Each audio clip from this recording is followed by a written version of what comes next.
నమస్తే. శ్రీ గురుభ్యో నమః. శ్రీమాత్రే నమః.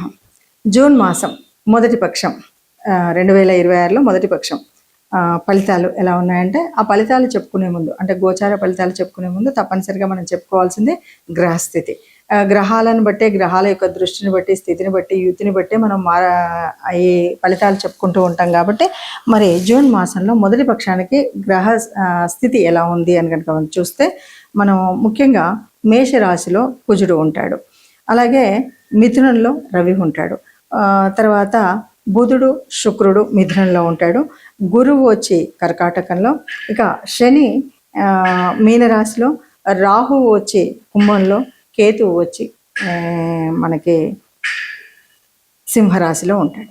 ఇది మనకు కనిపించేటువంటి గ్రహస్థితి. ఇలా గ్రహస్థితి ఉన్నప్పుడు ఒక్కొక్క రాశి వారికి మరి ఈ మొదటి పక్షంలో ఎలా ఉందో చూద్దాం. తదుపరి రాశి మకర రాశి. మకర రాశి వారికి ఎలా ఉంటుంది అంటే, ఈ మాసంలో వద్దన్నా కాదన్నా అవునన్నా మకర రాశి వారికి మంచి రోజులు వచ్చాయనే చెప్పొచ్చు. చాలా వరకు ప్రయోజనకారిగానే ఉంటుంది ఈ గ్రహాల యొక్క స్థితిగతులు. చాలా వరకు ఆర్థికంగా చెప్పాలి అంటే సాధారణతలే కనిపిస్తాయి. అంటే బాగా డబ్బు వచ్చేది, కానీ ఇంతకు ముందు ఉన్నటువంటి నష్టాలు కష్టాలు ఉండకపోవడం వల్ల ఈ వచ్చిన కొద్ది మాత్రం కూడా చక్కగా ఉంది అని చెప్పొచ్చు. చాలా ఆనందంగా హాయిగా ఊపిరి పీల్చుకునేటువంటి పరిస్థితి అయితే ఉంటుంది. ఇంకా ఆనందకరమైన విషయం ఏంటంటే, వీళ్లకు ఇంతకు ముందే ఉన్నటువంటి స్థిరాస్తులు ఏవైతే ఉన్నాయో వాటి యొక్క విలువ పెరిగే విధంగా ఉంటుంది, స్థితిగతులు పెరిగే విధంగా ఉంటుంది. క్రమంగా ఎట్లా ఉంటుందంటే, ఒక ప్రయోజనకరమైనటువంటి స్థితిలోకి వీళ్ళ ఆర్థిక స్థితి వెళుతుంది అని అయితే మనం చెప్పొచ్చు. అయితే మొదట్లో ఎలా ఉన్నా ద్వితీయార్థంలో కొద్దిగా ఉద్యోగపరంగా కొన్ని ఇబ్బందులు అయితే కనపడతాయి. కాబట్టి మనం ఎలా ఉండాలి అంటే, వీటిని సమన్వయం చేసుకోవాలి. ముందున్నటువంటి దాన్ని వెనక పక్షంలో కూడా పనికొచ్చే విధంగా కాస్త సర్దుబడి చేసుకుంటే బాగుంటుంది. ఇక నిరుద్యోగులకు ఎలా ఉంటుంది అంటే, శుభ ఫలితాలు వచ్చే విధంగా, అంటే ఏదో తప్పనిసరిగా ఉద్యోగం దొరికే విధంగా, ప్రైవేట్ అవనివ్వండి, ప్రైవేట్ వాళ్ళ ప్రభుత్వం అయితే అనుకూలమైనటువంటి వివాహ పరిస్థితి ఉంటుంది. ఇక అవివాహితులు ఎవరైనా ఉన్నట్టయితే వివాహానికి చాలా మంచి సమయం ఇది అని చెప్పొచ్చు. తప్పనిసరిగా వివాహం కుదిరేటువంటి స్థితి, కొద్దిగా ప్రయత్నం చేసినా తప్పకుండా కుదురుతుంది. ఇక నిరుద్యోగులకు శుభ ఫలితాలను ఇస్తుంది, అవివాహితులకు శుభ ఫలితాన్ని ఇస్తుంది. వ్యాపార వృత్తులందు కూడా మంచి కదలికలు, అంటే మొన్నటి వరకు అసలు స్తబ్దంగా ఉన్నటువంటి వ్యాపారం ఈరోజు ఏదో కొద్దిగా మొదలవ్వడం, కొద్దిగా సిద్ధించేటువంటి స్థితి కనపడడం అనేటువంటిది కనపడుతుంది. కాబట్టి బాగుంటుంది. ముఖ్యంగా విద్యార్థులకు, కళాశాలలో చేరేటువంటి విద్యార్థులు కానీ, పాఠశాలలో చేరే విద్యార్థులకు కానీ మంచి స్థితిగతి అయితే ఉంటుందంటే, వాళ్ళు చూస్ చేసుకునేప్పుడే తెలియకుండా మంచి విద్యా సంస్థలను ఎంచుకునేటువంటి పరిస్థితి కూడా ఉంటుంది. కాబట్టి మొత్తంగా మకర రాశి వారికి కనుక మనం చూసినట్టయితే అన్ని రకాలుగా శుభదాయకంగానే ఉంటుంది. కాస్త రెండో పక్షంలో కొంచెం ఆర్థికంగా కొద్దిగా ఇబ్బంది అనిపించినా మిగతా అంత సమయం కూడా చాలా బాగుంటుంది. అయినప్పటికీ ఎంత బాగున్నప్పటికీ గ్రహాలన్నీ కూడా మనకు అనుకూలంగా ఉండాలి అనేటువంటి స్థితి ఉంటుంది. కాబట్టి చెప్పబోయేటువంటి రెమెడీస్ని తప్పకుండా మనం పాటించడం అనేటువంటిది ముఖ్యంగా పెట్టుకుని, ఆ రెమెడీస్ని పాటిస్తూ మనం నిన్న మొన్నటి వరకు ఉన్నటువంటి కష్టాన్ని కనుక ఒక్కసారి గుర్తు చేసుకుంటే, ఇప్పుడు ఉన్నటువంటి పెద్దగా సుఖం లేకుండా, పెద్దగా ఆర్థిక స్థితి లేకపోయినా కూడా అది చాలా ఉన్నట్టుగా అనిపిస్తుంది. కాబట్టి దాన్ని దృష్టిలో పెట్టుకొని రేపు చేయబోయేటువంటి వ్యాపారాలు కానీ, ఉద్యోగాల్లో కానీ ఇది మంచి పెట్టుబడిగా తెలిసినట్టయితే మంచి అభివృద్ధిలోకి వెళ్ళేటువంటి స్థితి మకర రాశి వారికి కనిపిస్తుంది. ఏది ఏమన్నా సరే ఇది ఇబ్బంది కలిగించేటువంటిది కాకుండా ఈ మాసాంతం వరకు కూడా చక్కటి శుభసూచకమైనటువంటి ఫలితాలే మనకు కనబడుతూ ఉన్నాయని చెప్పొచ్చు. ఇప్పుడు మనం పక్ష ఫలితాలు అయితే చూసాం కదా. పక్ష ఫలితాలు చూసినప్పుడు మనకేమనిపిస్తుంది అంటే, సరే ఎప్పుడు ఏ మాసంలో అయినా కొంచెమే కదా తేడా ఉంది అంటే, మనకి ఇక్కడ ఒకటి గుర్తుపెట్టుకోవాలి. ఏం గుర్తుపెట్టుకోవాలంటే, ప్రతి రాశి యొక్క గమనం ఉంటుంది. అందులో దీర్ఘకాలంగా చెలించేటువంటి రాశులు కొన్ని. ఇప్పుడు శని ఉన్నాడు అనుకో, ఒక రోజులో మారిపోడు, కొన్ని నెలలు అందులోనే ఉంటారు. కాబట్టి ఆ ఫలితం అలాగే కనిపిస్తూ ఉంటుంది, కొంచెం మార్పు. అలాగే రాహు కానీ, కేతు కానీ 18 నెలలు అయితే కానీ మార్పు రాదు.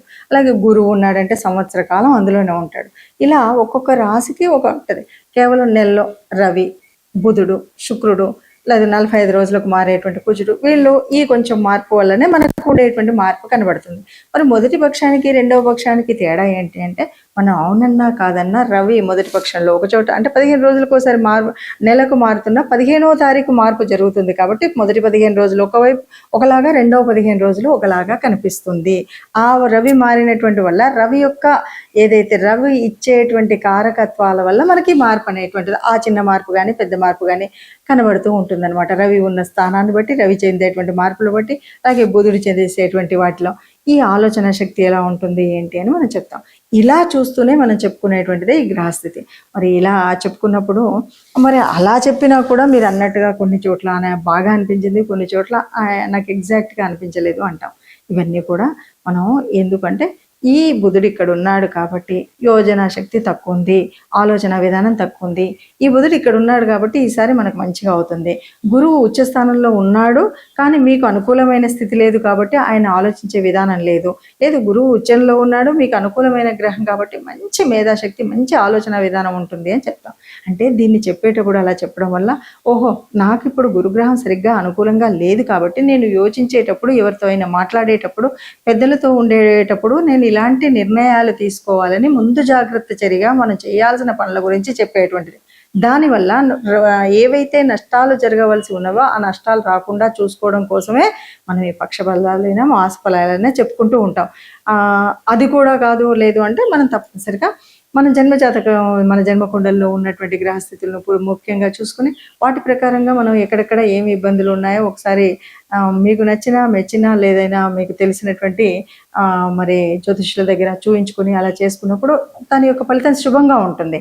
అలా కాదు అన్నప్పుడు నెల పక్షాలు చూసుకున్నప్పుడు కొంతవరకు అయితే అనుకూలించే పరిస్థితి ఉంటాయి. వాటితో పాటు చెప్పబోయేటువంటి రెమెడీస్ కూడా తప్పనిసరిగా చేసుకోవాలి. అది చేసుకున్నట్టయితే బాగుంటుంది. ఇప్పుడు మనం చెప్పుకున్నటువంటి గోచార ఫలితాలు ఇవి అందరికీ అన్నీ సరిగ్గా ఇలాగే జరుగుతాయని చెప్పలేం. కానీ ఇందులో మనకు ఏ గ్రహాల యొక్క అనుకూలత తగ్గి ఉందో ఆ గ్రహాలను మనం సానుకూలం చేసుకోవడం కోసం ఏం చేయాలి, అనుగ్రహం పొందడం కోసం ఏం చేయాలి అన్నది ముఖ్యమైనటువంటి విషయం. ఎందుకంటే ఉన్నటువంటి నవగ్రహాలు అందరికీ అనుకూలించేవిగా ఉండకపోవచ్చు. కానీ ఎప్పుడైతే మనం కొన్ని కార్యక్రమాలు చేసినప్పుడు తప్పకుండా ఎలాంటి గ్రహం అయినా తప్పనిసరిగా మనకు అనుకూలంగానే ఉంటుంది. ఈ కార్యక్రమాలు ఏంటంటే తప్పనిసరిగా దాన ధర్మాలు చేయడం, ధార్మిక స్థితిలో ఉండడం అనేటువంటి అతి ముఖ్యమైనటువంటివి. మరి ఈ మాసంలో ప్రత్యేకించి మనం చెప్పుకోవాల్సింది ఏంటంటే గురువు యొక్క మార్పు జరిగింది కర్కాటక రాశిలోకి. ఇది బాగుంటుంది. అయినప్పటికీ మరి గురువు ఉచ్చస్థానంలో ఉన్నాడు. ఉచ్చస్థానంలో ఉన్నంతలో గురువు అందరికీ అన్ని వేళ శుభుడా అంటే గురువు అంటేనే శుభగ్రహం. ఎన్నో రకాలైనటువంటి పాపాలని కూడా తగ్గించేటువంటి శక్తి ఉన్నటువంటి గ్రహం గురువు.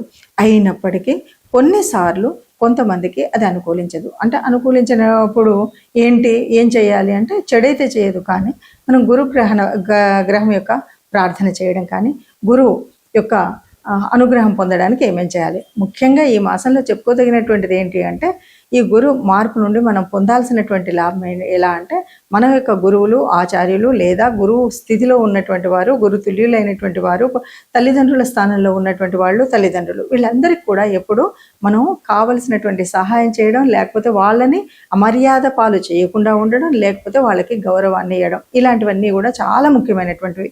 వీటితో పాటు మనకు వీలైనప్పుడు సమయం దొరికినప్పుడైనా సరే లేదా సమయాన్ని కల్పించుకుని అయినా సరే గురు దేవాలయాలు అంటే మనం రాఘవేంద్ర స్వామి కానీ లేకపోతే దక్షిణామూర్తి స్తోత్రం కానీ అంటే గురు సంబంధితమైనటువంటి స్తోత్రాలని చదువుకోవడం, అలాంటి దేవాలయాలకి వెళ్ళడం, గురుతుల్యుల్ని మనం వాళ్ళకి ఒక మర్యాద మనన ఇవ్వడం, ఇలాంటివి కనుక చేసినట్టయితే ఏ ఇబ్బంది రాకుండా ఉంటుంది. ఇక వీటితో పాటు తప్పనిసరిగా ఒక గ్రహం అనుకూలం, మరో గ్రహం అననుకూలం ఉంటుంది. కాబట్టి మీకు వీలును బట్టి తప్పనిసరిగా సర్వదేవతా నిలయమైనటువంటి గోశాలకు వెళ్ళండి. ఎందుకంటే గోమాత అక్కడ అన్ని దేవతలు ఆ తల్లిలో ఉంటాయి కాబట్టి గోశాలకు వెళ్ళండి. వీలుని బట్టి తోచినంత గోగ్రాసాన్ని ఇచ్చినట్టయితే మనకున్నటువంటి చిన్న కష్టమైన పెద్ద కష్టమైన అననుకూలంగా ఉన్నటువంటి స్థితిగతులైనా తప్పనిసరిగా మనకు పెద్ద నష్టాన్ని తేకుండా సామాన్యంగానైనా ఉంటాయి అన్నది మనం ఆ జాగ్రత్తను పాటించడం కోసం చేయవలసినటువంటిది. ఏది ఏమైనా సరే మనం చేసేటువంటి ధార్మిక కార్యక్రమాల వల్ల, దాన ధర్మాల వల్ల మనం సుఖంగా ఉంటాం. కాబట్టి దీన్ని దృష్టిలో పెట్టుకొని మనం అటువైపు దాన ధర్మాలు లేక ధార్మిక స్థితిలో ఉండడం అనేది చేస్తూనే ముందుకు వెళ్తూ